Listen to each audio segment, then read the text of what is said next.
I have a dream that one day this nation will rise up, live out the true meaning of its creed.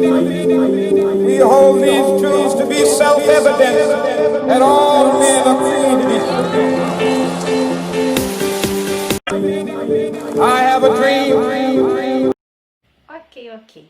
Página do livro 323, Segregação Racial.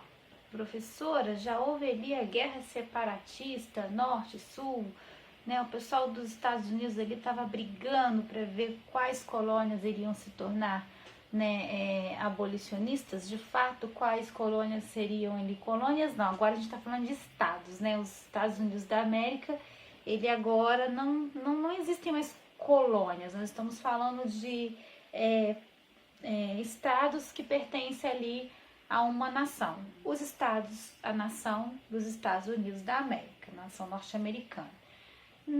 Na página 323 do livro de vocês, tem ali sobre a segregação racial nos Estados Unidos. Então vamos lá, a clássica perguntinha que eu sempre faço quando eu estou em sala de aula, mas como não estamos na sala de aula, vamos conversar agora aqui, na câmera da aula, na câmera de aula, tô brincando.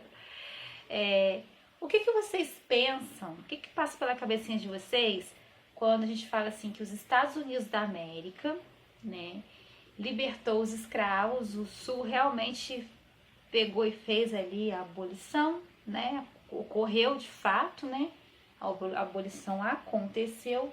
Mas e aí, o que aconteceu com os negros, com os afrodescendentes, com os filhos dos escravos, com os ex-escravizados? O que aconteceu com essa galera?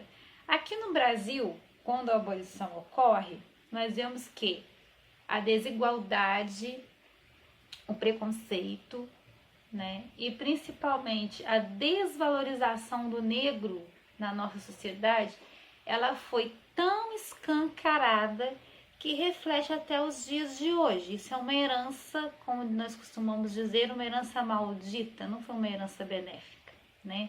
Foi benéfica porque libertou os escravos, mas não foi uma herança boa porque os filhos dos negros, os que vieram, os que estavam vivendo naquela época alforriados e agora livres de fato com a Lei Áurea aqui no Brasil, passaram a sofrer por outros motivos. Que motivos eram esses? A cor de sua pele, eles eram considerados pessoas inferiores. Nos Estados Unidos, isso vai acontecer também.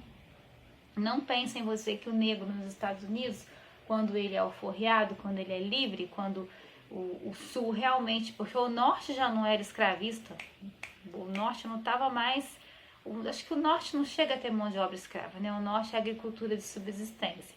Os Estados Unidos, o Sul não. O Sul vivia até então sobre a mão de obra escrava. Então, a mão de obra escrava do Sul, ela era de grande importância para os sulistas. Por isso que houve essa guerra de secessão. Então, existe a guerra de secessão e aí, por consequência, com a libertação dos escravos, dos norte-americanos, nós vamos ver agora a segregação racial. E o que foi isso, né? Vai acontecer o seguinte, Estados Unidos passa a ter os negros livres. Esses negros livres, né, esses negros agora pertencentes ali à nação, porque eles pertenciam, né, independente se eles eram ex-escravos, escravos ou não, eles estavam ali nos Estados Unidos da América. Então, eles pertenciam. Agora eles precisam buscar empregos, lugares para morar, moradia, né? E até mesmo estudo. E aí vai acontecer o que nós chamamos de segregação racial, uma divisão entre negros e brancos. Então, os Estados Unidos até hoje passa por um processo que se repete, né? Mundialmente, não só lá, se a gente for falar em outros países que tiveram presença do africano como mãos de obra escrava, nós vamos ver que a história tem hora que ela vai em ciclos, e infelizmente alguns ciclos não acabam, eles se repetem. E aí, o que vai acontecer? Os Estados Unidos, ele vai fazer essa segregação racial. Então existia o bairro de negro, existia bairros, bares, conduções, tudo isso vai começar a existir para o negro, para que ele não andasse junto do branco. E qual era o objetivo disso, gente? Isso vai ter origem lá no darwinismo social, tá bom? O darwinismo social não vai ter origem, vai ter explicação lá no darwinismo social, na eugenia, que nós falamos em algumas aulas passadas, né? Entre outras questões que vão envolver a questão racial nesse período que nós estamos estudando. Então, prestem atenção nas imagens que eu vou mostrar para vocês, para que vocês possam entender o que foi a segregação racial de fato. Eu fiz uma breve introdução, tá? E nós vamos ver que essa segregação racial fez com que os negros sofressem muito e sofram até hoje. Eles sofrem até hoje, né? Com esse preconceito bem escancarado.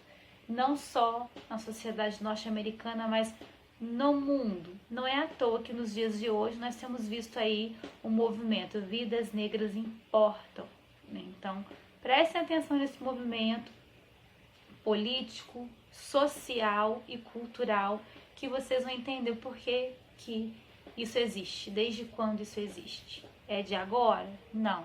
Infelizmente, é uma herança histórica, cultural que nós temos, que não acrescenta em nada, muito pelo contrário, só mostra que o ser humano ele não consegue crescer, evoluir como intelectualmente aqui, ele consegue em alguns aspectos, mas em outros ele continua retrocedendo. Então, bora para as imagens aí para a gente poder entender o que foi segregação racial de fato com imagem. Então, vamos tentar entender a questão aí da segregação racial, onde que ela tem origem de fato, né? Porque agora os negros, eles não são mais escravos, não estão mais na condição de escravo ali nos Estados Unidos da América do Norte, aí no século XIX, século XX, daqui a pouco estaremos entrando. Então, observem aqui esse mapinha que eu trabalhei com vocês em alguns vídeos passados, onde nós temos as 13 colônias inglesas em solo americano. E aí nós vamos ter colônias do norte, colônias do centro, colônias do sul. Vamos focar nas colônias do sul, aqui, ó, bem aqui, nessa seta aqui, ó. É aqui que eu quero chegar com vocês, tá? Colônias do sul, vamos botar aqui essa setinha para a gente não perder o foco. Esqueçam um pouco as outras, porque tudo vai ter origem aqui, tá? O sul, o trabalho é escravo, baseado no latifúndio, ou seja, grandes propriedades de terra, rurais.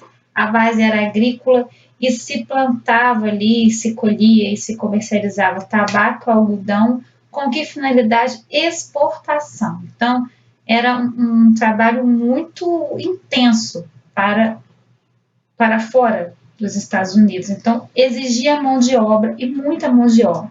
E essa mão de obra era mão de obra escrava. Aqui no norte, agora nós vamos dar uma olhadinha para o norte, né? Aqui no norte, nós vamos ver o seguinte.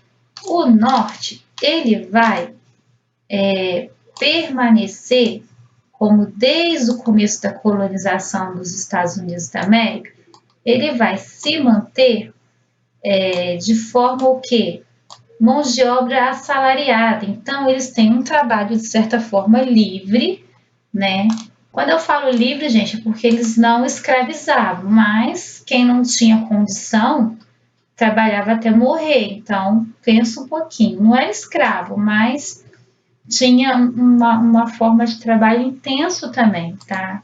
Era parecido com o sul em alguns aspectos, porém gritantemente diferente na questão da escravidão. E aí o trabalho era livre, baseado em pequenas e médias propriedades, que também são chamadas de minifúndios. Era feito através do comércio triangular, economia diversificada. Aqui eles plantavam vários produtos, era um produto por vez, né? Eles não focavam num único produto, em um e dois, para exportar e vender. E eles comercializavam entre eles, dentro do país, né, aqui dentro do país, e para fora quando necessário. O Sul não, o Sul tinha foco em exportação, mercado externo. Para você trabalhar com o mercado externo economicamente, isso à base de qualquer país, né? Isso é só vocês pesquisarem um pouquinho. Tem que ter muito trabalho, tem que ter muita mão de obra, e essa mão de obra não tem que ser cara, ela tem que ser uma mão de obra que custe barato ou que não custe nada. Foi o que aconteceu aqui com as colônias do Sul. O trabalho foi escravo e aí nós vimos as consequências. Passando por isso, nós chegamos à segregação racial nos Estados Unidos. O que foi a segregação racial? Vocês têm ideia? Acompanhe agora a explicação que eu vou dar como introdução para vocês.